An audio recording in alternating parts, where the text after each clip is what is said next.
Hey guys, I am still at Maxis checking out SimCity, and I've now got the game's lead designer with me, Stone Labrandy. How you doing? I'm doing well, thank you. You guys might recognize his voice at least from a lot of those SimCity walkthrough YouTube tutorials.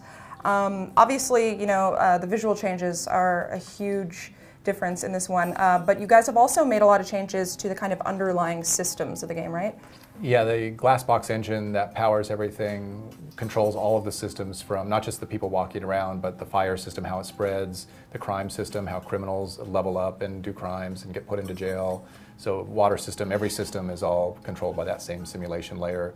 We're just using it in different ways depending on the system. How is that going to change the gameplay experience for people who are playing it? Well, people that are used to playing SimCity 4, for instance, it's going to be a lot different because you actually have to care about the relationships between the buildings now. Where before you could just put down a police station, it would have this area of effect around it and you'd be protected. Now you actually have to worry that your police cars can get from that police station to the crime.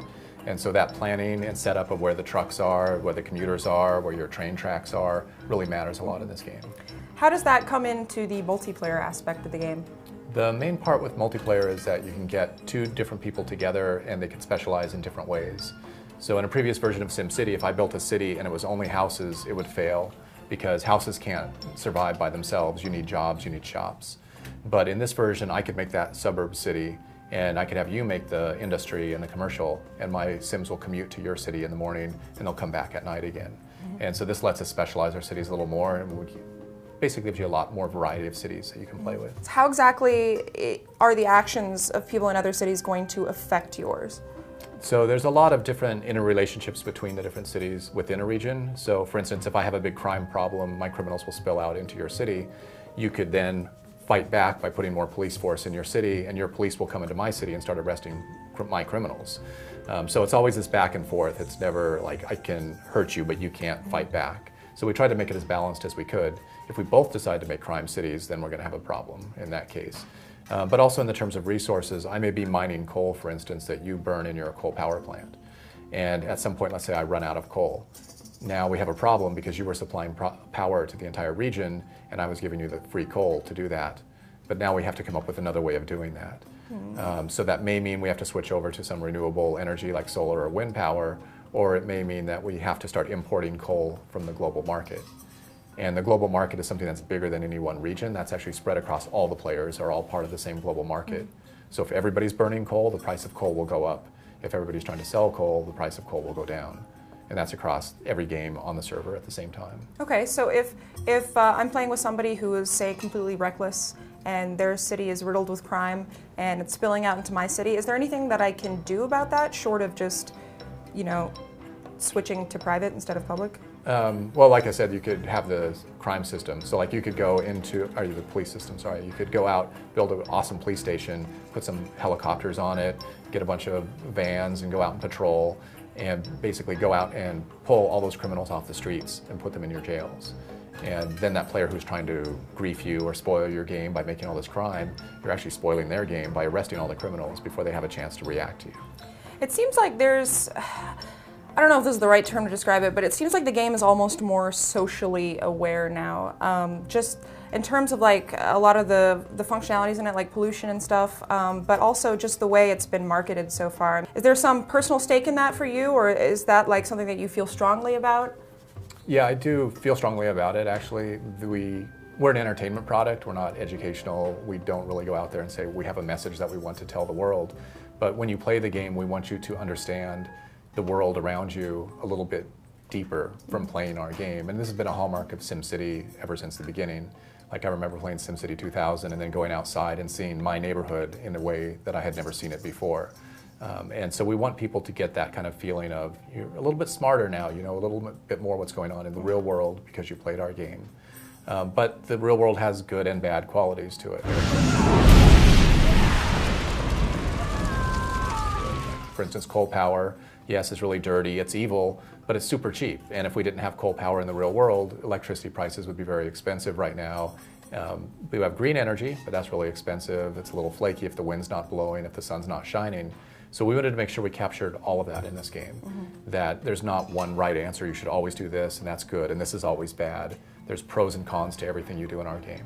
Yeah, and it seems like the individual Sims will react to that as well. Like I noticed some people in my city saying like, "Oh man, I'm really glad the mayor's like doing this green power initiative." I was like, "That's cool." Yeah, so they will react, and they'll help. They act kind of as a tutorial for new players too. So if you don't know what to do, you can just ask your citizens, and they'll give you hints and clues about what's going on. Yeah, it seems like there's definitely more of an emphasis on the individual Sims as well in this one, right? Yeah, I have a sign above my desk that says cities are people, not buildings. And it's really easy for us developers to get in this trap of SimCity of saying it's about buildings and police stations and fire stations and garbage dumps. But real cities are about the people that are in them. And so we made a really conscious effort early on was to try to bring up that city human level instead of the city building level. Is there ever going to be any kind of connectivity or crossplay between this and The Sims? Is that something that you guys would ever be interested in doing? It's something that gets talked about a lot, but it's just off the scope of what we're doing in this game right now. So you never want to say never down in the future, but for this game, it's just about like managing that city and not about managing the people in it. So we made a decision really early on that you can't control the people directly. You can only control them indirectly. And that kind of gives the game its own personality because you have these people that you wish you could tell what to do, like go to work over there, but a real mayor can't do that. A real mayor can't say you're restricted to only sit in this part of the city and you can't wander over here. And we wanted to make that feel like the people, no matter what you do, they're going to leave if they don't like you. And you can't do anything about it. You can't force them to stay. Yeah. Modding is also a question that I know a lot of people are curious about. Do you guys have plans for that at all? Well, we know that the Maxis community is like heavily mod, there's a lot of mod-friendly things with The Sims, and SimCity 4 is still around 10 years later because of the mod community. So we love those guys and we want to support them. We hope to eventually give them tools to be able to mod. It's just something out of scope, again, for the launch date. But we know those guys, we love those guys, and we want to make the game like as best as it can possibly be for them. That's just something in the future. I'm sure you're aware of the whole DRM controversy and how it's maybe not generated the best of goodwill towards this game. I'm curious as to what your personal thoughts on that are, and if you ever feel like hurt by the fact that somebody would not purchase your product or boycott your product just for something proprietary like that. Yeah, I mean, of course, you want people to play your games. You spend years and years working on them, and you want as many people to play them as possible. But there's different people in the world, and they have different, like some people, it's a free world. We can't force people to buy our software. So if they don't like it, then we can't force them to buy it. But hopefully, word gets out. There's a lot of games out there right now that require you to be online to play them. And we hope that people will play it, try it out, and enjoy it for what it is.